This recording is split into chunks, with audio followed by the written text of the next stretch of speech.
रात का समय था, करीब 1:15 बजे।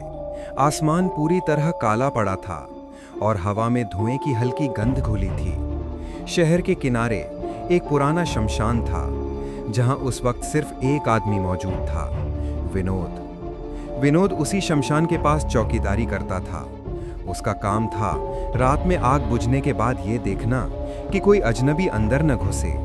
पर उस रात जब वह अपनी टॉर्च लेकर फेरी लगा रहा था, तभी उसने सुना कहीं दूर से किसी औरत की हंसी गूंज रही थी। वह रुक गया। आवाज इतनी हल्की थी मानो किसी ने अभी अभी कान के पास फुसफुसाई हो। उसने टॉर्च उस दिशा में घुमाई जहां लकड़ियों के ढेर रखे थे, मगर वहां सिर्फ राख थी और हवा में उड़ते कुछ अधजले फूल। विनोद ने खुद को समझाया कि शायद हवा की आवाज होगी, लेकिन जब वह आगे बढ़ा, वहीं हंसी दोबारा गूंजी, इस बार जरा पास से। आवाज में एक ठंडी लहर थी, जैसे कोई धीरे धीरे पास आ रहा हो। वह अब डरने लगा था। उसकी टॉर्च की रोशनी कांप रही थी।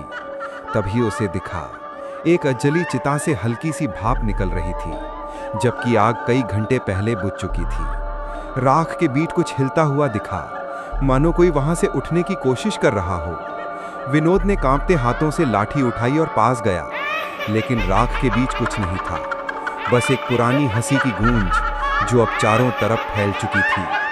शमशान की हर दिशा से वही आवाज आ रही थी, जैसे 100 औरतें एक साथ हंस रही हों।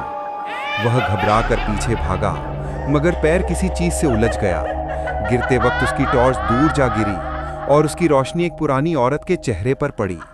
चेहरा आधा जला हुआ था, आंखें खुली और होठों पर वही हंसी जमी हुई थी।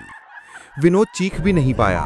उसने आंखें बंद की और भागने की कोशिश की, लेकिन उसे महसूस हुआ कोई उसके पीछे चल रहा है।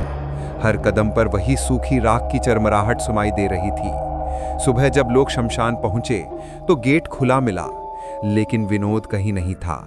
बस उसकी टॉर्च राख के पास पड़ी थी और उसके बगल में जमीन पर किसी के ताजा पैरों के निशान बने थे, जो राख में नहीं बल्कि भीगे खून में थे। उस दिन के बाद से उस शमशान की चौकीदारी कोई नहीं करता, लेकिन रात के सन्नाटे में जब हवा चलती है, गांव वाले कहते हैं शमशान से अब भी एक अधूरी हंसी सुनाई देती है।